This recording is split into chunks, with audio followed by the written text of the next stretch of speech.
আসসালামু আলাইকুম।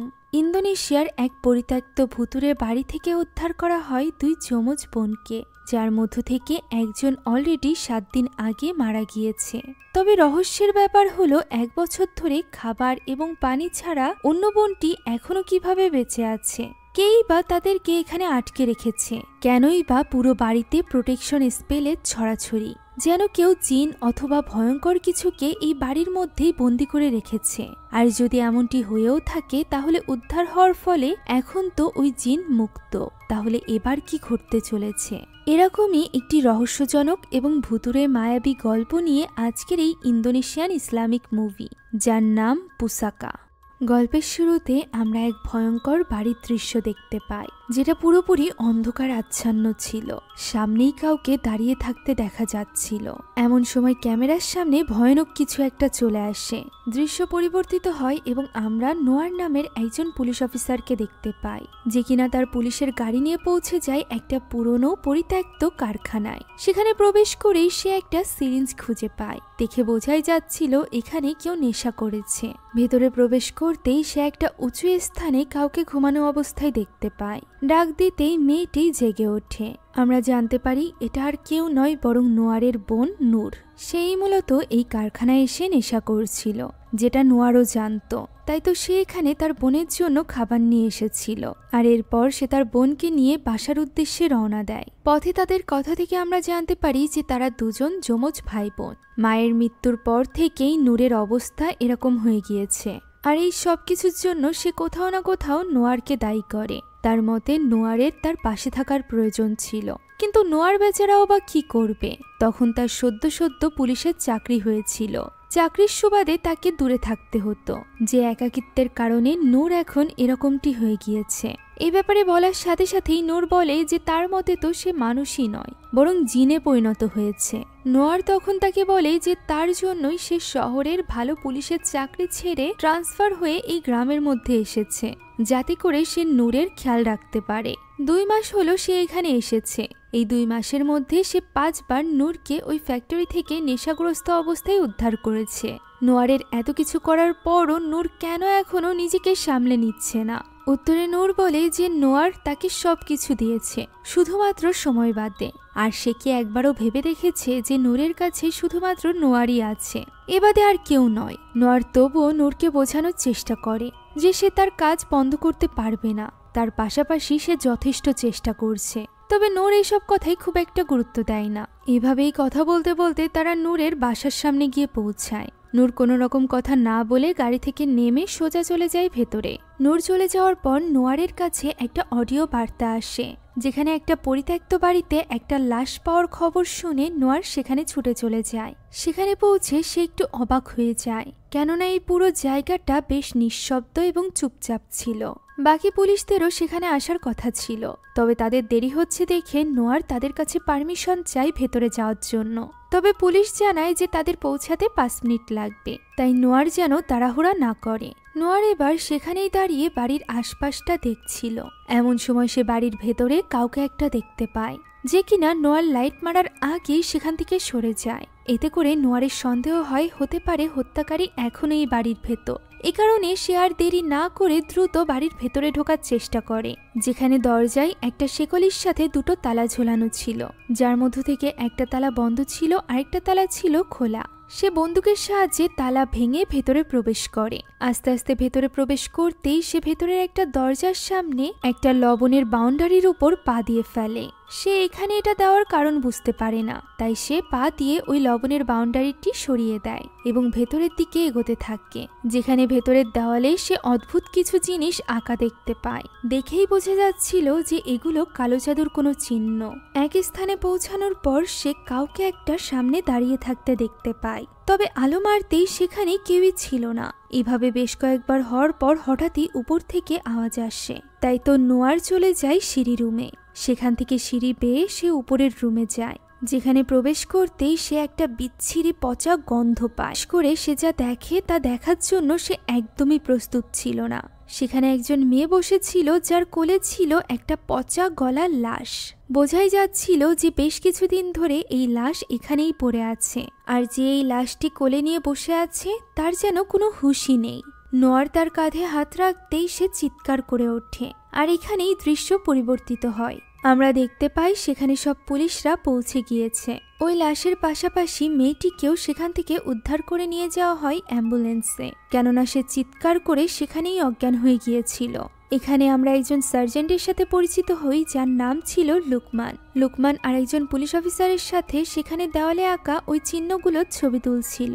তখন নোয়ার তাদের একটা সন্দেহজনক ব্যাপার বলে, সেটা হলো এই পুরো বাড়িতে ধুলো পড়ে গিয়েছে। ধুলো ছিল না, শুধুমাত্র তালায়। এর মানে এই বাড়িতে একটু আগেও কেউ এসেছে, আর হতে পারে যে এই বাড়িতে একটু আগে এসেছে সেই তালা খুলে এখানে প্রবেশ করেছে এবং লাশ দেখে পুলিশের কাছে কমপ্লেন করেছে। এর মানে ওই ব্যক্তিকে খুঁজে পেলেই তারা অনেক কিছু জানতে পারবে। তাই সে ওই তালাটিকে ফরেন্সিক ডিপার্টমেন্টে দিয়ে দেয়। আর এরপর নোয়ার ফিরে আসে বাড়িতে ফিরে সে যখন ফ্রেশ হচ্ছিল তখন তার পেছনে আমরা একজন মেয়েকে দেখতে পাই, যাকে নোয়ার লক্ষ্য করে না। এরপর অফিস রুমে যেতেই সেখানে থাকা আলমারির দরজা আপনা আপনি খুলে যায়, যা দেখে নোয়ার বেশ অবাক হয়। এমন সময় ধাম করে তার সামনেই আলমারির দরজাটি আবারও বন্ধ হয়ে যায়, যা দেখে নোয়ার এবার ঘাবড়ে যায়। সে বন্দুক তুলে নেয় এবং ওই আলমারির দরজা খোলে, তবে তার ভেতরে কেউই ছিল না। তাই সে আশপাশটা খুঁজতে থাকে। এমন সময় উপরের এটিক থেকে কিছু আওয়াজ আসে, তাই সে একটা মইয়ের সাহায্যে উপরে ওঠে এবং এটিকের দরজা খুলে ভেতরে কিছুই দেখতে পায় না। সেখানে শুধুমাত্র ইঁদুর দৌড়াদৌড়ি করছিল। এরপর সে নিচে নেমে আসছিল, এমন সময় হঠাৎই এক ভয়ানক হাত তার হাত ধরে বসে, যার দরুন আমরা শুধু গুলি চলার আওয়াজই শুনতে পাই। সে যেহেতু পুলিশ হেডকোয়ার্টারে থাকতো, তাই সেখানে গুলি চলার ফলে কিছু ক্ষয়ক্ষতি হয়েছিল সেটা দেখার জন্য এবং রিপোর্ট করার জন্যই পুলিশ এসেছিল। তার একজন সিনিয়র অফিসার তাকে জিজ্ঞাসা করে যে এটা কিভাবে হলো, যার উত্তরে নোয়ার বলে গতরাতে একটা জঙ্গলি জন্তু তার উপর অ্যাটাক করেছিল। তবে এই উত্তর খুব একটা বিশ্বাস হয় না ওই সিনিয়র অফিসারের। সে এখানে নোয়ারকে বেশ খোঁচা মেরে কথা বলতে থাকে। তার মতে শহুরে পুলিশেরা এখানে আসে শুধুমাত্র সময় কাটানোর জন্য। তারা এখানে বদলি হয়ে আসে এবং 4-5 বছর আরামসে দিন কাটায়, কোনো কেস সলভ করে না। এভাবেই 4-5 বছর ভ্যাকেশন কাটিয়ে তারা আবারও ফিরে যায় শহরে। কথাটা নূরের বেশ গায়ে লাগে, তবে সে এই ব্যাপারে খুব একটা রিয়াক্ট করে না, বরং সে ওই দিনই চলে যায় তার এখানে আসার কারণ অর্থাৎ তার বোনের কাছে। নূর গতরাতের ঘটনার জন্য তার উপর ভীষণ রেগেছিল। সে এখানে নূরের পছন্দের খাবার নিয়ে এসেছিল তার রাগ ভাঙাতে। তার বোন পছন্দের খাবার পেয়ে ভীষণ খুশি হয়ে যায়, আর এরপর দুই ভাই বোন বসে গল্প করতে থাকে। যেখানে গতরাতের ঘটনা শোনা মাত্রই নূর বলে ওঠে সে বুঝতেই পেরেছিল এমন কিছু হয়েছে। একথা শুনে নোয়ার একটু অবাক হয় এবং তার কাছে জানতে চায় যে সে কি বলতে চাইছে। উত্তরে নূর বলে সে ঘুমের মাঝে গতরাতে হঠাৎ করে চিৎকার করে জেগে উঠেছিল। তখনই সে বুঝতে পেরেছিল নিশ্চয়ই নোয়ারের সাথে কিছু হয়েছে। যমজ ভাই বোন হওয়ার কারণে তাদের মধ্যে এরকম কানেকশন ছিল, যদিও নোয়ার এরকম কিছু অনুভব করতে পারত না। তবে নূরের মতে নোয়ার এখানে আসার পর থেকেই তাদের কানেকশন যেন আরো বেশি শক্তিশালী হয়ে উঠেছে। এখন নূর নোয়ারকে জিজ্ঞাসা করে যে আজ সে অফিস থেকে ছুটি নিতে পারবে কিনা। আজ নূরের একটা প্রোগ্রামে দাওয়াত আছে, যেখানে তার ভাইকেও যেতে বলা হয়েছে। তবে নোয়ার জানিয়ে দেয় যে তার ছুটি নেই। যে ব্যাপারটা নিয়ে নূর একটু কষ্ট তো পায়, তবে এটা নতুন কিছু না, এর সাথে সে এখন অভ্যস্ত। এখন এখান থেকে নোয়ার সরাসরি চলে যায় ফরেন্সিক ডক্টরের কাছে। সেখান থেকে সে জানতে পারে যে মেয়েটি মারা গিয়েছে তার নাম হলো টিনা, আর যে মেয়েটিকে সে উদ্ধার করেছে তার নাম হলো সিয়া। সিয়া এবং টিনা দুজন যমজ বোন। তাদের বাবার নাম মেগাত মাহমুদ। সে মারা গিয়েছে বেশ কিছুদিন আগে একটা দুর্ঘটনায়। টিনার মৃত্যুর ব্যাপারে জিজ্ঞাসা করলে ফরেন্সিক ডক্টর জানায় যে টিনার মৃত্যু হয়েছে আজ থেকে 7 দিন আগে। এ কারণেই তার লাশের অবস্থা এতটা খারাপ ছিল। এছাড়া সে মারা যাওয়ার কারণ হিসাবে জানায় যে টিনা অনেক দিন যাবৎ না খেয়ে থাকার কারণে মারা গিয়েছে, যেটা হয়তোবা সিয়ার সাথেও হয়েছে। তবে সে কিভাবে বেঁচে আছে এই ব্যাপারে ডক্টরের যথেষ্ট সন্দেহ আছে। নোয়ার একটু অবাক হয়ে জিজ্ঞাসা করে যে তারা দুজন কি একই রকম দেখতে ছিল। উত্তরে ফরেন্সিক ডক্টর জানায় যে হ্যাঁ, তারা দুজন একই রকম দেখতে ছিল, শুধুমাত্র সিয়ার হাতের তালুতে একটা জন্ম দাগ আছে, যা টিনার ছিল না। ওই রাতে এই ব্যাপারে তদন্ত করতে নোয়ার চলে যায় হসপিটালে, যেখানে সিয়া ভর্তি ছিল। সেখানে গিয়ে সে সিয়ার হাতের তালুর ওই জন্মদাগটা দেখতে পায়। সে তার ফাইলটা ঘাটাঘাটি করছিল, এমন সময় হঠাৎই সিয়া উঠে বসে এবং ভয়ঙ্করভাবে পর্দার পিছে কিছু একটা দেখাতে থাকে। নোয়ার সেদিকে যায়, তবে পর্দার পিছে সে কিছুই দেখতে পায় না, কিন্তু তার পাশেই আমরা কাউকে একটা দেখতে পারছিলাম। কিছু না দেখে নোয়ার পিছে ফিরে দেখতে পাই সিয়া তো তখনও পর্যন্ত অজ্ঞান। নোয়ার একটু অবাক হয়। এমন সময় ভেতর থেকে কিছু আওয়াজ আসে, যা শুনে সে সেদিকে এগিয়ে যায়। প্রথমে তো মনে হচ্ছিল পর্দার পেছনে যেন কেউ দাঁড়িয়ে আছে, তবে পর্দা সরাতেই সেখানে কাউকেই দেখা যায় না। খানিকটা খুঁজে নোয়ার সেখানে কাউকেই পাই না। সে যখন দাঁড়িয়েছিল এমন সময় হঠাৎই আমরা সিয়ার চোখ খুলতে দেখতে পাই, যে কিনা হঠাৎ করেই খুব অসুস্থ হয়ে পড়ে এবং রক্ত বমি করতে শুরু করে। নোয়ার ছুটে আসে তার কাছে, যেখানে সিয়া প্রচণ্ড ছটফট করছিল। ডক্টররাও তার কাছে ছুটে আসে এবং তাকে শান্ত করার চেষ্টা করতে থাকে। এমন সময় নোয়ার সিয়ার হাতের মুঠোয় একটা তাবিজের মতো কিছু একটা খুঁজে পায়। এই জিনিসটা সিয়ার পেট থেকে বের হয়েছে। সেই তাবিজটা খুলে তার ভেতরে একটা ছবি পায়। এটা মূলত সিয়ার চাচার ছবি ছিল, যেটা জেনে নোয়ার বেশ অবাক হয়। এখন অফিসে ফিরে সে এই ব্যাপারেই তদন্ত করছিল, যেখানে একজন পুলিশ অফিসার আসে এবং তাকে জানায় যে মহিলাটি তাদেরকে কল করে ওই লাশের ব্যাপারে জানিয়েছিল, সে মূলত দৌড়াতে দৌড়াতে তাদেরকে কল করেছিল, যেটা ভয়েস রেকর্ডারের মাধ্যমে তারা জানতে পেরেছে। তবে তার পরিচয় অথবা ওই নাম্বার তারা পায়নি, যেহেতু সে যে নাম্বার থেকে কল করেছিল সেটা একটা প্রাইভেট নাম্বার ছিল। নোয়ার এই ব্যাপারে আরো বেশি তদন্ত করতে বলে। এমন সময় সেখানে লুকমান আসে। লুকমান নোয়ারকে নিয়ে বেশ চিন্তিত ছিল। তার মনে হচ্ছিল নোয়ার হয়তো বা এই কেসে খুব বেশি মনোযোগী হয়ে পড়েছে, তাই সে নোয়ারকে নিজেকে সামলে নিতে বলে। তখন নোয়ার বলে টিনার লাশের যে অবস্থা তাতে সে এই কেস সমাধান না করা পর্যন্ত থামবে না। লুকমানকেও সে এই কাজে সাহায্য করতে বলে। আর এরপর সে তদন্ত করতে সরাসরি চলে যায় সিয়া এবং টিনার চাচার অফিসে। সেখানে পৌঁছে সে দেখতে পায় অফিস পুরোপুরি খালি, সেখানে যেন কেউই নেই। আস্তে আস্তে সে ভেতরে এগোতেই দরজার অপর পাশে সে কাউকে একটা বসা অবস্থায় দেখতে পায়। তবে দরজাটি তখন অদ্ভুতভাবে একা একাই বন্ধ হচ্ছিল এবং খুলছিল। সে ওই ঘরে প্রবেশ করে এবং ওই লোকটিকে ডাক দেয়। তখনই আকস্মিক তার পেছন থেকে কেউ একটা চলে যায় আর এক রুমে, যেটা অনুভব করে সে পেছনের দিকে ফিরে তাকায়, তবে সে সেখানে কাউকেই দেখতে পায় না। আর যখন সে আবারও অফিস রুমের ভেতরে তাকায় দেখতে পায় চেয়ার তো খালি, এর মানে এখানে কেউ ছিলই না। এমন সময় পেছনের ওই ঘর থেকে আওয়াজ আসে। সে আস্তে আস্তে করে ঘরের ভেতরে ঢুকেই হতবাক হয়ে যায়, কেননা সেখানে ছিল সিয়া এবং টিনার চাচা, যে কিনা হাওয়ায় ভাসছিল। সে এখানে নোয়ারকে দেখে বেশ অদ্ভুত কিছু কথা বলতে থাকে, যে তার এই জায়গা নয়, বরং সে অন্য জগৎ থেকে এসেছে, সে যেন নিজের জগতে ফিরে যায়। একথা বলতে বলতেই ওই শক্তি ওই লোকটিকে ভীষণভাবে আঘাত করতে থাকে, যেটা আটকাতে গেলে ওই শক্তি নোয়ারকেও দূরে ছুঁড়ে ফেলে। এমন সময় লোকটি নিজের মাথা নিজেই টেবিলের সাথে আঘাত করতে থাকে, আর এইভাবেই সে নোয়ারের সামনে মারা যায়, যা দেখে নোয়ার বেশ হতাশ হয়ে পড়ে। কিছু সময়ের মধ্যে সেখানে পুলিশের পুরো টিম চলে আসে। এখানে ওই লাশের গলা থেকে লুকমান একটা লকেট পায়, যেটা সে নিজের কাছে রেখে দেয়। এখন নোয়ারের হালকা প্রাথমিক চিকিৎসার পর সে আবারও ভেতরে চলে আসে তদন্ত করতে, যেখানে সে লুকমানের কাছ থেকে জানতে পারে সিয়া এবং টিনার পরিবারকে এখানকার সবাই চেনে। তাদের দাদা বাড়ি বেশ সম্ভ্রান্ত পরিবার, তবে তার মায়ের ব্যাপারে খুব একটা কেউ জানে না। তারা শুধু জানে 1 বছর আগে তার ক্যান্সার হয়েছিল এবং সে মারা গিয়েছে। এইসব নিয়ে কথা বলতে বলতে নোয়ার লক্ষ্য করে পাশের আলমারির কিছু ফাইল বেশ অস্বাভাবিক লাগছে। হাত দিতেই সে বুঝতে পারে এটা কোনো ফাইল নয়, বরং এই সেকশনের সামনের দিকে ফাইলের ছবি রাখা রয়েছে, যাতে করে মনে হয় এখানে ফাইল রয়েছে। আসলে ছবির আড়ালে রয়েছে সেখানে কালো জাদুর কিছু জিনিসপত্র, অর্থাৎ সিয়ার চাচা এখানে কালো জাদু করত। যে ব্যাপারটা জানার পর তারা বেশ হতবাক হয়ে যায়। নোয়ার বুঝতেই পারছিল না যে সে এবার কি করবে, যদিও লুকমান তাকে বলে যে আল্লাহর উপর ভরসা রাখতে। মূলত লুকমানের এইসব ব্যাপারে বেশ ধারণা ছিল। সেই ধারণা থেকেই সে জানায় যে নিশ্চয়ই কালো জাদুর মাধ্যমে কেউ জিন এই পরিবারের পেছনে লাগিয়েছে, যে কারণে এই সব কিছু হচ্ছে। সেই ব্যাপারে আরো বেশি তদন্ত করতে চাইছিল, তবে নোয়ার তো এইসবে অতটা বিশ্বাস করত না। সে বুঝতেই পারছিল না যে এখন সে কোন দিকে এগোবে। এইসব নিয়ে কথা বলতে বলতে সে যখনই সেখান থেকে বের হয় দেখতে পায় সামনে ওই পুলিশ অফিসার রয়েছে, যে কিনা সেদিন তাকে টন্ট মেরে কথা বলেছিল। এই পুলিশের সামনে অন্ততপক্ষে সে হার মানবে না। এ কারণেই সে তখনই চলে যায় সিয়া এবং টিনার দাদা বাড়িতে তাদের দাদির সাথে কথা বলতে। সেখানে তখনও পর্যন্ত তারা জানতো না যে এই বাড়ির একটা ছেলে একটু আগেই মারা গিয়েছে। নোয়ার দরজায় গিয়ে নক করলে দরজা খোলে ওই বাড়ির বউ ফাইজা, অর্থাৎ যে মারা গিয়েছে তার স্ত্রী।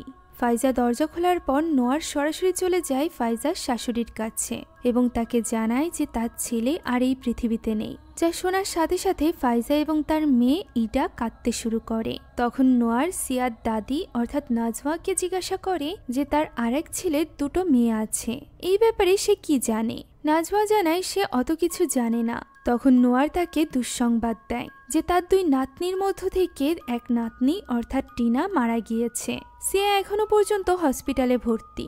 যা শুনে ইডা আরো জোরে কেঁদে ওঠে। তখন নোয়ার জিজ্ঞাসা করে ইডার নিশ্চয়ই টিনার সাথে খুব ভালো সম্পর্ক ছিল, যার উত্তরে বেশ রহস্যজনকভাবে নাজমা বলে ওঠে ইডার সাথে তো টিনার মাত্র কয়েকবারই দেখা হয়েছে, ও এমনি নিজের বাবার জন্য কাঁদছে।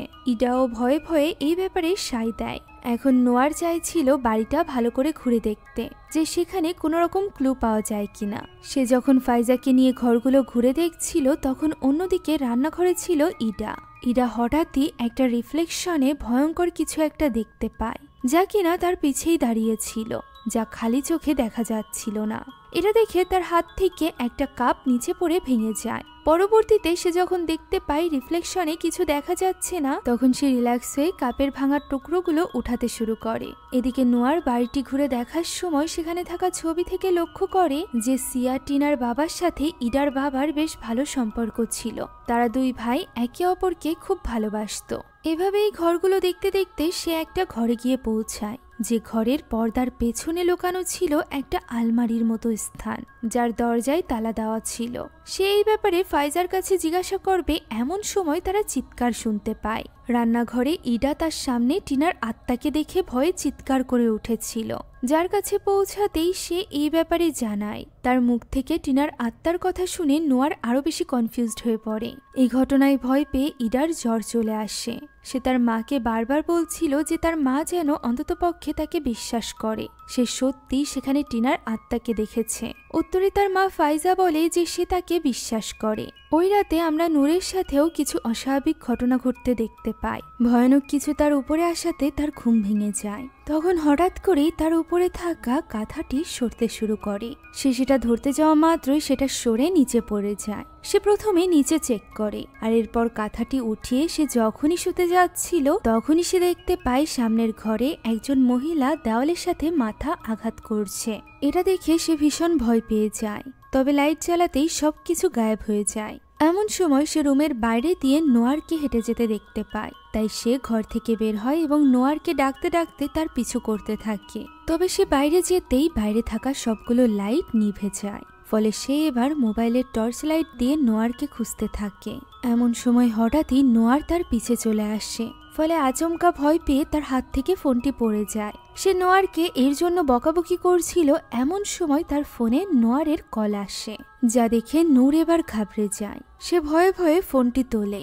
তখন ফোনের অপর পাশ থেকে নোয়ার তাকে বলতে থাকে সে যেন পিছে ঘুরে না তাকায়। একথা বলতে না বলতেই সে পিছে ঘুরে তাকায় এবং এক ভয়ানক মূর্তি তার সামনে চলে আসে। এই ভয়ানক স্বপ্ন দেখে তার ঘুম ভেঙে যায়। হ্যাঁ, এতক্ষণ যাবৎ যা কিছু হচ্ছিল সব সে স্বপ্নে দেখছিল।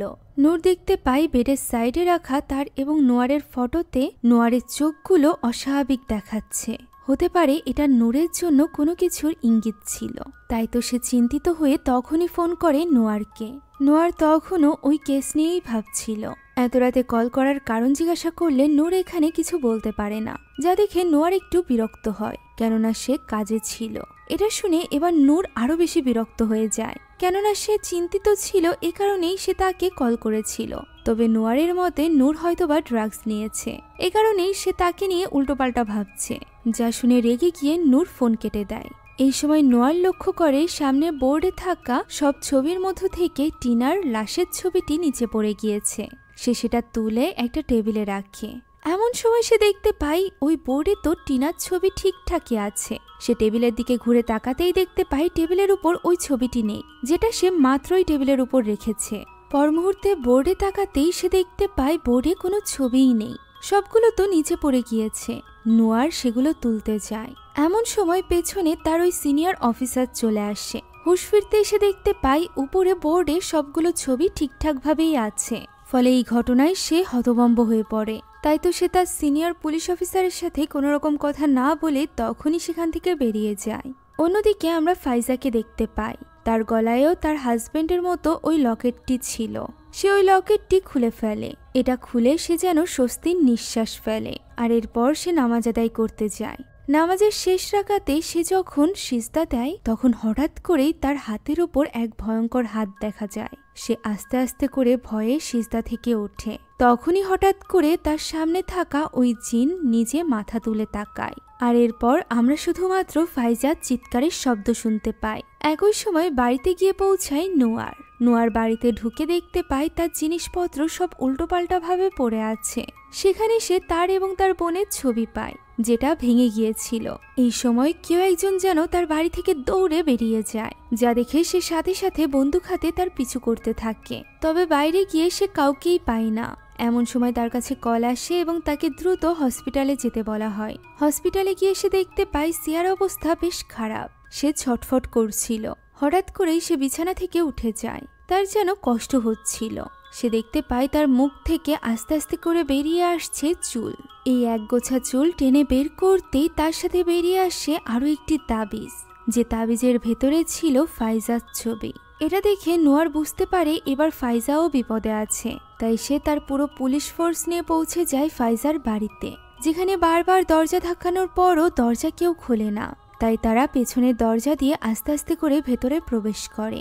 ভেতরে প্রবেশ করতেই তারা দেখতে পায় সামনে বসে আছে নাজওয়া এবং তার সামনেই ইরার সাথে ফাইজা খুব অদ্ভুত আচরণ করছে। দেখে বোঝাই যাচ্ছিল ফাইজার উপর কোনো জিনে আসর করেছে, যেটা বুঝতে পেরে লুকমান তখনই দোয়া কালাম পড়তে শুরু করে। এতে করে ওই জিন কিছুটা ছটফট করে আর এরপর বলে যে সে ইরাকে নিজের করে নিবে এবং তার মালিককে তার যোগ্য অধিকার পাইয়ে দিবে। একথা বলে সে চিৎকার করতে শুরু করলে নাজওয়া তার দিকে ওই লকেটটি উঁচু করে, যার ফলে ফাইজার ভেতরে থাকা ওই জিন এবার উপরে উঠে যায় এবং দেওয়ালের সাথে আটকেই উল্টোপাল্টা বলতে থাকে। নোয়ার তখন বলে নাজওয়াকে সরিয়ে নিতে। নাজওয়া সরে যাওয়ার সাথে সাথেই ফাইজা নিচে পড়ে যায় এবং স্বাভাবিক হয়ে যায়। তবে ইরা তখন তাকে দেখে ভীষণ ভয় পাচ্ছিল। তাই তো পুলিশরা জিজ্ঞাসাবাদের জন্য ফাইজাকে তাদের সাথে করে নিয়ে আসে। তবে আসার সময় সে নাজমাকে বলে যে তার জন্যই এই সবকিছু হয়েছে। সে তাদেরকে এখন কোন মোড়ে এনে ফেলেছে, যেটা খেয়াল করে নোয়ার। পরদিন সে এই ব্যাপারেই ফাইজাকে জিজ্ঞাসাবাদ শুরু করে। ফাইজা তখনও কোনো কিছুই বলতে চাইছিল না। সে বলে সে শুধুমাত্র নিজের মেয়েকে রক্ষা করতে চায়। তখন নোয়ার বলে এটা করতে গেলে তাকে সবকিছু খুলে বলতে হবে। তখন ফাইজা বলে সেই ওই ব্যক্তি যে কিনা পুলিশকে কল করে ওই লাশের ব্যাপারে জানিয়েছিল। একথা বলে সে বলে যে সে প্রথম থেকেই এই সব কিছুর মধ্যে জড়াতে চাইছিল না, শুধুমাত্র নিজের মেয়েকে রক্ষার খাতিরে, কিন্তু এখন সে এই কাজে ব্যর্থ। এমন সময় হঠাৎই ফাইজার কিছু একটা হয়ে যায়। সে উপরের দিকে তাকায় এবং বলে ওইটা এখানেও পৌঁছে গিয়েছে। একথা বলেই সে নোয়ারের পিছে তাকায়। নোয়ার পিছে ঘুরে দেখতে পায় সেখানে কিছুই নেই। এমন সময় ফাইজা হামলে পড়ে নোয়ারের উপর। সে তাকে জানে মেরে ফেলার চেষ্টা করছিল। তখনই সেখানে পুলিশরা চলে আসে এবং তাকে সামলে নেয়। এমন সময় ফাইজা নোয়ারের পেছনে ওই জিনকে দেখতে পায় এবং ভয়ে সেখান থেকে দৌড়ে পালাতে শুরু করে। সকলে তাকে আটকানোর জন্য তার পিছে পিছে যায়। তবে এমন সময় রাস্তায় উঠতেই ফাইজার অ্যাক্সিডেন্ট হয়ে যায়। সে সেখানেই মারা যায়। এই ঘটনায় নোয়ার আরো বেশি ফ্রাস্ট্রেটেড হয়ে পড়ে। ফাইজাই একমাত্র ব্যক্তি যার কাছ থেকে সে সবটা জানতে পারত। তবে এখন আর তাকে জানানোর জন্য ফাইজা বেঁচে নেই। এমন সময় তার কাছে কল আসে এবং সে জানতে পারে সিয়ার জ্ঞান ফিরে এসেছে। তার সাথে এখন কথা বলা যাবে। যা জানা মাত্রই নোয়ার আর এক মুহূর্তও দেরি করে না। সে তখনই চলে যায় হসপিটালে। সেখানে সিয়া যখন তার বোনের মৃত্যুর ব্যাপারে জানতে পারে তখন সে ভীষণ ভেঙে পড়ে। আর এরপর সে সবটা নোয়ারকে খুলে বলে। মূলত তার বাবা বেশ কর্মটা একজন লোক ছিল, যে কিনা তার জীবন দশায় অনেক সম্পদ করেছে। তবে এরই মাঝে তার মায়ের ক্যান্সার দেখা দেয়, যার ফলে তার বাবা ভীষণভাবে ভেঙে পড়ে। আর এই ভেঙে পড়ার কারণেই একদিন তার বাবার গাড়ি চালানোর সময় অমনোযোগিতার ফলে অ্যাক্সিডেন্ট হয়। তার বাবা মারা যায় ইসলামিক নিয়ম অনুযায়ী তার বাবার যে সম্পদ ছিল তার মাত্র 2 আনা তার মা পায়। বাকি সম্পদ চলে যায় তার দাদি এবং চাচার কাছে। তার দাদি তাদেরকে কোনো রকম আর্থিক সহায়তা করতে নাকচ করে দেয়। এদিকে তার মায়ের ক্যান্সারের অবস্থাও বেশ খারাপ ছিল, যে কারণে তার চিকিৎসা করাতে গিয়ে তার সম্পূর্ণ ওই 2 আনার সম্পদ শেষ হয়ে যায়। 1 বছর আগে ক্যান্সারের কারণে তাদের মাও মারা যায়। মায়ের কবর শুকিয়েও পারেনি, এরই মাঝে তাদের দাদি তাদের 2 বোনকে তাদেরই পরিত্যক্ত পুরনো একটা বাড়িতে এনে বন্দি করে রাখে। শেকলের সাথে তারা সেখানে বন্দি ছিল প্রায় 1 বছর, যেখানে মাঝে মধ্যে শুধুমাত্র ফাইজা যেত তাদেরকে খাবার দিতে, তাও আবার 3 থেকে 4 দিন পর পর। শেষবার সে যখন এসেছিল তখন সে 1 সপ্তাহ পরে এসেছিল, যতদিনে অলরেডি টিনা মরে তার লাশ পচতে শুরু করেছে, যা দেখে ভয়ে ফাইজাই সেদিন পুলিশকে কল করে এই ব্যাপারে জানিয়েছিল। সিয়া এখনো পর্যন্ত বুঝতে পারছিল না যে তার আপন দাদি কেন তাদের সাথে এমনটি করেছে। উত্তরে নোয়ার বলে তার দাদি তাদের সব সম্পদ আত্মসাৎ করতে চাইছিল। সিয়া জানায় তার কাছে তো কোনো সম্পদই নেই, আছে শুধু তার বাবার ফেলে যাওয়া এই একটা আংটি। যা শুনে নোয়ার এবার বুঝতে পারে যে এই সব কিছুর পেছনে রয়েছে নাজওয়া। তাই সে আর 1 মুহূর্ত দেরি করে না, পুরো পুলিশ ফোর্সের সাথে পৌঁছে যায় নাজওয়ার বাড়িতে। তাদের কাছে সার্চ এবং অ্যারেস্ট ওয়ারেন্টও ছিল। সেখানে দরজা খুলে ইডা, আর এরপর তারা পুরো বাড়িটি তল্লাশি নিতে শুরু করে, যেখানে উপরের রুমের ওই আলমারির পেছনে ছিল এক কালো জাদুর ঘর, দেখতে যেন একটা ছোট্ট শয়তানের পূজার মন্দির। সেখানে সে ফাইজা এবং তার হাজবেন্ডের ছবিও দেখতে পায়, যা থেকে এটা ক্লিয়ার হয়ে যায় যে এই সব কিছুর পেছনে রয়েছে নাজওয়া। তাই তারা চলে আসে নাজওয়াকে গ্রেফতার করতে। ইডা তো এটা দেখে কান্নাকাটি করছিল, কেননা এই পৃথিবীতে নাজওয়া ছাড়া এখন আর তার কেউ ছিল না। নাজওয়াকে যখন নিয়ে যাওয়া হচ্ছিল তখন সে নোয়ারকে ডেকে বলে যে এখন যদি তারা তাকে এই বাড়ি থেকে বের করে তাহলে নাজওয়ার পরিবারের সাথে যা কিছু হয়েছে ওই একই জিনিস ঘটবে নোয়ারের পরিবারের সাথেও। যা শুনে নোয়ার ভয় পায় না, বরং সে নাজওয়াকে গ্রেফতার করে নিয়ে আসে। তাদের সিনিয়র পুলিশ অফিসার নাজওয়ার স্বীকারোক্তি নেয়, আর এরপর সে বাইরে এসে নোয়ারকে জানায় সিয়া এবং টিনার ব্যাপারটা নাজওয়া স্বীকার করে নিয়েছে, তবে তার ছেলে এবং পুত্রবধূর মৃত্যুর ব্যাপারে সে কোনো কিছুই বলতে চাইছে না। সিনিয়র অফিসার এখানে নোয়ারের কাছে ক্ষমা চায়, তাকে প্রথমে খারাপভাবে ট্রিট করার জন্য। সেই সাথে ধন্যবাদ জানায় এই কেসটিকে একা হাতে হ্যান্ডেল করার জন্য। সে এবার নোয়ারকে বাড়িতে ফিরে রেস্ট নিতে বলে, যা শুনে এবার নোয়ারও বাড়ির উদ্দেশ্যে রওনা দেয়। তখনই তার কাছে একটা কল আসে এবং সে জানতে পারে যে তার বোন আবারও পুরনো ওই ফ্যাক্টরিতে গিয়েছে। এর মানে নূর আবারও নেশা করছে। তাই তো সে ছুটে চলে যায় ওই কারখানায়। কারখানার যে স্থানটাতেই নূর ঘুমিয়ে থাকতো সেখানে গিয়ে সে নূরকে ডাকতে থাকে এবং তাকে বকতে বকতে সে ওই চাদর সরায়। চাদর সরিয়েই সে দেখতে পায় সেখানে তো কেউই নেই, যা দেখে এবার সে পুরো কারখানায় নূরকে খুঁজতে আরম্ভ করে। অন্যদিকে আবারও সিয়ার শরীর খারাপ হতে শুরু করেছিল, যে কারণে সেখানে পৌঁছে গিয়েছিল লুকমান। এদিকে কারখানায় খুঁজতে খুঁজতে নোয়ার দেখতে পায় তার সামনেই নূর চাদর মুড়ি দিয়ে শুয়ে আছে। এমন সময় তার কাছে লুকমানের কল আসে। সে কলে কিছুই শুনতে পারছিল না। আস্তে আস্তে করে পরিবেশটা বেশ থমথমে হয়ে আসে। আমরা দেখতে পারছিলাম নোয়ারের পেছনে কেউ দাঁড়িয়ে আছে, তবে নোয়ার তো তাকিয়েছিল সামনে শুয়ে থাকা নূরের ওই স্থানটিতে, যেখানে এখন আর কেউই ছিল না। এমন সময় হুট করেই সে সিঁড়ির ওপর কাউকে দেখতে পায়। সেটা দেখে কি করবে তা বুঝে উঠতে পারছিল না। তখনই আচমকা ওই জিন এসে তাকে ভয় দেখায়। এই ঘটনার পর সে আর ওই কারখানায় অপেক্ষা করে না। এমন সময় লুকমান তাকে আবারও কল করে এবং সিয়ার অবস্থার ব্যাপারে জানায়। নোয়াররা তো মনে করেছিল এই সব কিছুর পেছনে রয়েছে নাজওয়া। তার করা কালো জাদুর কারণেই সিয়া হয়তোবা অসুস্থ হয়ে পড়ছে, তবে নাজওয়া তো এখন আটক। তাহলে সিয়া কিভাবে অসুস্থ হলো?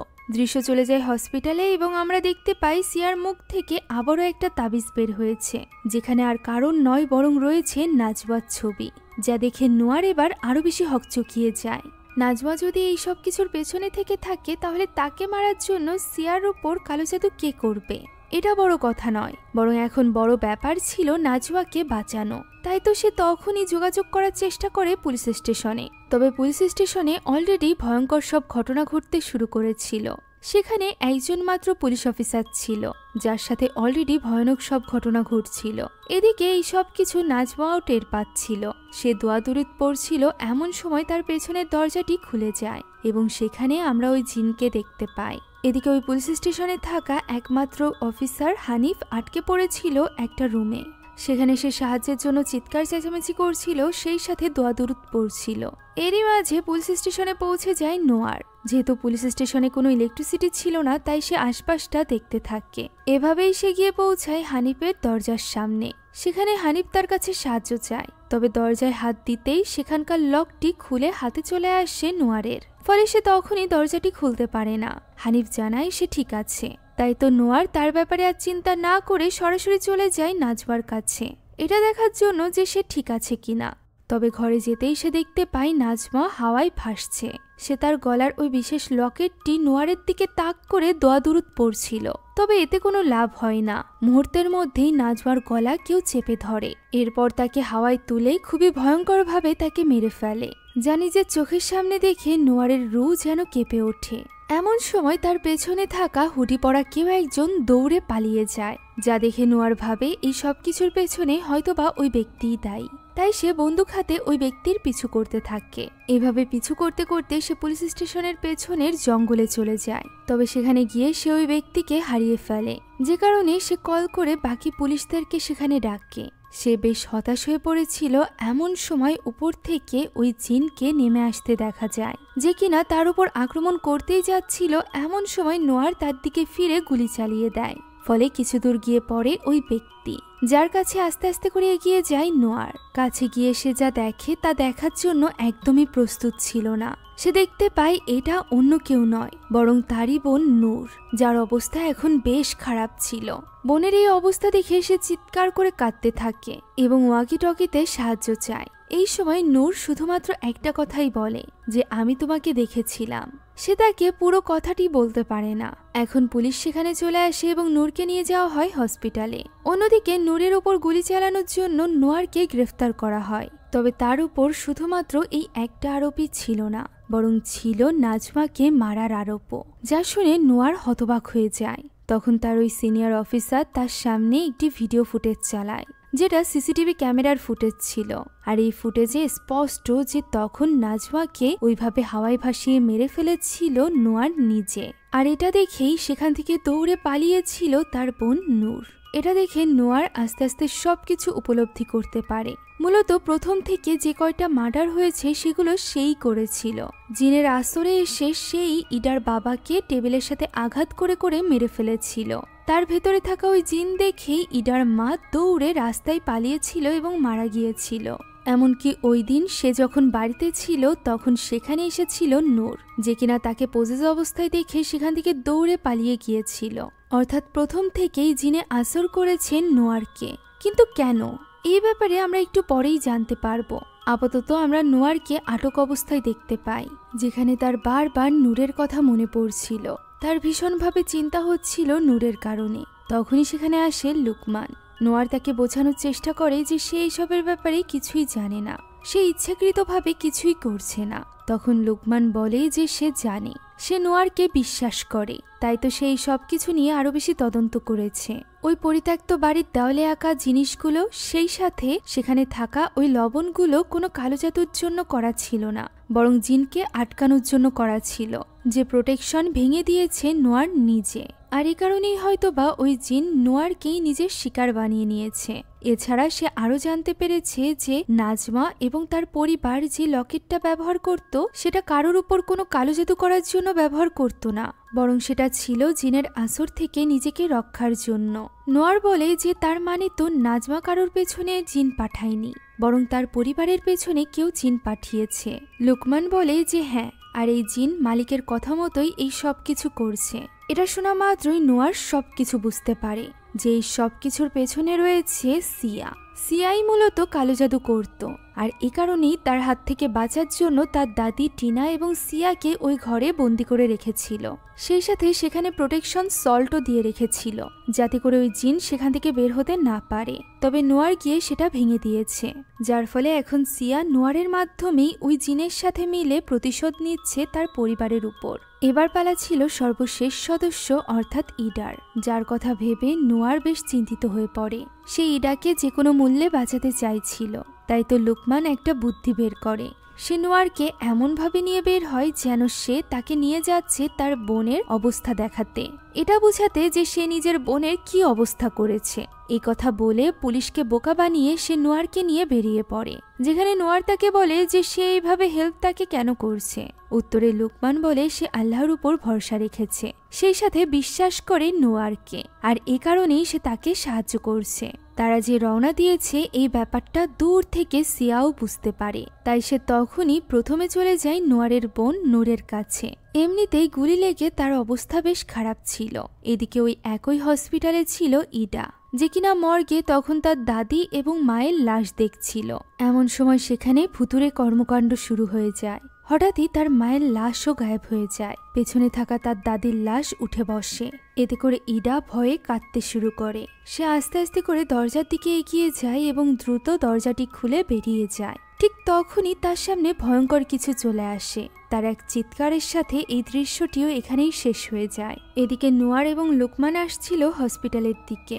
তখন নোয়ার গাড়িতে ঝুলিয়ে রাখা তার বোনের ওই ব্রেসলেটটি সে হাতে পরে নেয়, আর এরপর লুকমানকে জিজ্ঞাসা করে যে সে এই জিনের ব্যাপারে আর কি কি জানে। উত্তরে লুকমান বলে যে এই জিন জেনারেশন ধরে চলে আসছে। যেভাবে সিয়ার বাবা গরিব ছিল এবং বড়লোক হয়েছে, সেই স্টোরি থেকে তার মনে হয় যে সিয়ার বাবাই এই জিনকে নিজের কাছে এনেছিল এবং তার মালিক হয়েছিল। পরবর্তীতে তার মৃত্যুর পর হয়তোবা সিয়া এই জিনের মালিক হয়েছে। কোনো এক বস্তু দেওয়ার মাধ্যমেই এর উত্তরাধিকার নির্বাচিত হয়, অর্থাৎ সিয়ার কাছে তার বাবার এমন কোনো জিনিস আছে যার দ্বারা সে এই জিনের মালিক হয়েছে। আর এটাই কারণ একই জায়গায় না খেয়ে থেকে টিনা মারা গেলেও সে মারা যায়নি, কেননা সে একটা জিনের প্রভু। আর এই ভয়েই মূলত তার দাদি তাকে এবং টিনাকে নিজের পরিবারের থেকে দূরে রাখতে চাইছিল। তারা এইসব নিয়ে কথা বলছিল, এমন সময় ওয়াকিটকিতে খবর আসে যে ইডা এবং নূর হসপিটাল থেকে গায়েব হয়ে গিয়েছে, যা শুনে তারা ভীষণ চিন্তায় পড়ে যায়। এমন সময় নোয়ারের মনে পড়ে যায় নূরের কথা, যে কিনা তাকে বলেছিল যে তাদের দুজনের কানেকশন এখানে আসার পর আরো বেশি স্ট্রং হয়ে গিয়েছে, যে কারণে সে চোখ বন্ধ করে বোঝার চেষ্টা করে যে নূরকে ওই জিন কোথায় নিয়ে গিয়েছে। উত্তর সে পেয়েও যায়। যে পরিত্যক্ত বাড়িতে এতদিন যাবৎ সিয়া এবং টিনাকে আটকে রাখা হয়েছিল, সেখানেই নিয়ে যাওয়া হয়েছে ইডা এবং নূরকে। এটা বোঝা মাত্রই তারা সেই উদ্দেশ্যে রওনা দেয়। এদিকে ইডার সামনে আসে সিয়া। মূলত সে ইডাকেও ওই জিনিস অনুভব করাতে চাইছিল যে জিনিসটা সে এবং তার বোন এখানে আটকা থেকে করেছে। তাই তো সে ইডাকেও শেকল দিয়ে বেঁধে রেখেছিল। এখানে হঠাৎই একটা জিন ভয়ানকভাবে ইডার দিকে এগোতে থাকে। এরই মধ্যে ওই পরিত্যক্ত বাড়িতে পৌঁছে যায় নোয়ার এবং লুকমান। তারা ভেতরে গিয়ে আলাদা আলাদা হয়ে নূর এবং ইডাকে খুঁজতে আরম্ভ করে, যেখানে একটা ঘরে যাওয়া মাত্রই লুকমানের পেছনে থাকা দরজাটি আপনা আপনি বন্ধ হয়ে যায়।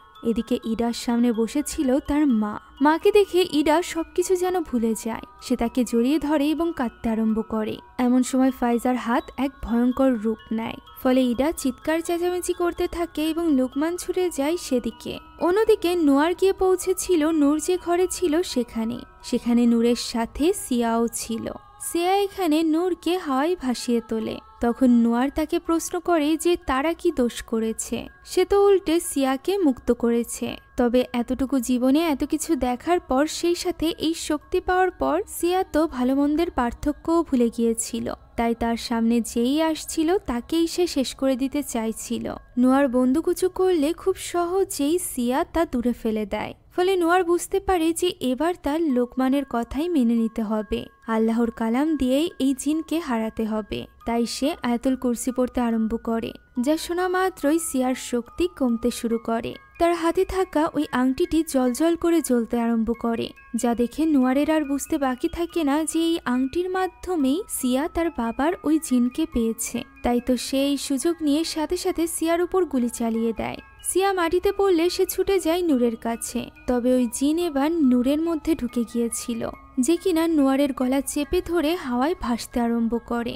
যা দেখে নোয়ার এবার নূরকে মনে করাতে থাকে তাদের দুজনের ভালো মুহূর্তগুলোর কথা। সেই সাথে সে নূরকে ফাইট করতে বলে। তখনই নূরের চোখ পড়ে নোয়ারের হাতে থাকা ওই ব্রেসলেটের দিকে, যা দেখা মাত্রই সে সত্যিই ফাইট করতে আরম্ভ করে এবং ওই জিন দুর্বল হয়ে পড়ে। নোয়ার তার হাত থেকে মুক্ত হয়ে যায়। এরই মাঝে সিয়াও আবার সুস্থ হয়ে উঠে দাঁড়ায় এবং আক্রমণ করে নোয়ারের উপর। নোয়ার এখন জানতো যে সিয়াকে হারাতে হলে তাকে কি করতে হবে, তাই সে দোয়া কালাম পড়তে আরম্ভ করে, যা শোনা মাত্রই আল্লাহর তরফ থেকে যেন সাহায্য চলে আসে। পেছনে থাকা একটা কাঠের বড় চালি তার উপর এসে পড়ে, যার ফলে সিয়া নিচে পড়ে যায়। সেই সাথে নিচে পড়ে যায় নূর এবং নোয়ার। নোয়ার তখনও হাল ছাড়েনি। সে আয়াতুল কুরসি পড়তে পড়তে সিয়ার দিকে এগিয়ে আসে এবং তার হাত থেকে ওই আংটিটি খুলে নেয়, যেটা খুলতে তার বেশ কষ্ট হয়। তবে সেটা সিয়ার হাত থেকে আলাদা হওয়া মাত্রই আপনা আপনি আগুন ধরে ধ্বংস হয়ে যায়। তখনই উপর থেকে আরো একটি চালি নিচে পড়ে, যেটা থেকে নূরকে বাঁচানোর জন্য নোয়ার তার উপরে চলে আসে। ফলে সে অনেক বেশি আহত হয়ে পড়ে। অন্যদিকে সবকিছু থেমে যাওয়ার সাথে সাথে লুকমানের সামনের দরজাটিও খুলে যায়। সে গিয়ে ইডাকে উদ্ধার করে নেয়। এদিকে যতক্ষণে নূরের জ্ঞান ফেরে ততক্ষণে নোয়ার অজ্ঞান হয়ে গিয়েছিল। তাকে এই অবস্থা দেখে নূর চিৎকার করে কাঁদতে থাকে, কেননা তার এই পৃথিবীতে ভাই ছাড়া আর কেউই ছিল না। এমন সময় আমরা পেছনে দেখতে পাই সিয়ার লাশ নেই, অর্থাৎ সিয়া যেখানে পড়েছিল সেখানটায় সে নেই। এর মানে কি সে বেঁচে আছে? দৃশ্য পরিবর্তিত হয় 2 সপ্তাহ পরে। আমরা নূর এবং নোয়ারকে দেখতে পাই, যারা কিনা একটা পার্কের বেঞ্চে বসেছিল এবং নূর তার পছন্দের খাবার খাচ্ছিল। তাদের কথা থেকে আমরা জানতে পারি নূর এখন নেশা করা বন্ধ করে দিয়েছে। নোয়ারও ইতিমধ্যে বুঝতে পেরেছে যে তার নূরকে যথেষ্ট সময় দেওয়ার প্রয়োজন ছিল, যেটা সে দেয়নি বলেই নূরের এই অবস্থা হয়েছিল। তাই সে নূরের কাছে ক্ষমা চায়। এরই মধ্যে সেখানে চলে আসে লুকমান এবং নোয়ারের হাতে হাতকড়ি পরিয়ে দেয়। মূলত সে এখানে কিছু সময়ের জন্য নূরের সাথে দেখা করতে এসেছিল। তার উপর এখনো পর্যন্ত সিয়াদের ওই কেস চলছিল। যেহেতু আইনের চোখে জিন বলে কোনো কিছু নেই, তাই এইসব ঘটনার জন্য এখনো পর্যন্ত আইনের চোখে দায়ী ছিল নোয়ার। এখানে নূর নোয়ারকে বলে যে লুকমান বেশ হ্যান্ডসাম। আমরা বুঝতে পারি নূর এবং লুকমান একে অপরকে পছন্দ করতে শুরু করেছিল, যে ব্যাপারটা নোয়ারও বুঝতে পারছিল। তবে সে এই ব্যাপারটা ইগনোর করে সামনের দিকে এগিয়ে যায়। এখান থেকে দৃশ্য পরিবর্তিত হয় এবং আমরা ইডাকে দেখতে পাই। মাত্র কিছুদিনের ব্যবধানে পুরো পরিবারকে হারিয়ে ইডা এবার পুরোপুরি একা হয়ে গিয়েছিল। সে একা একা বাসে করে কোথাও একটা যাচ্ছিল। এমন সময় তার পেছনের সিটে আমরা সিয়াকে দেখতে পাই, যে কিনা ভয়ঙ্করভাবে ইডার দিকে তাকায়। আর এখানেই এই গল্পটি শেষ হয়ে যায়। আশা করছি এই গল্পটি আপনাদের কাছে ভালো লেগেছে। শেষ দৃশ্য দেখে তো মনে হচ্ছে এই মুভির সেকেন্ড পার্টও আসবে। আসলে এই বছরেই এই মুভির সেকেন্ড পার্ট বের হতে চলেছে। তাই যদি ভালো লেগে থাকে তাহলে সাবস্ক্রাইব করে রাখতে ভুলবেন না, কেননা সেকেন্ড পার্ট রিলিজ পাওয়া মাত্রই আমি আপনাদের জন্য ওইটার এক্সপ্লেনেশন নিয়ে আসব।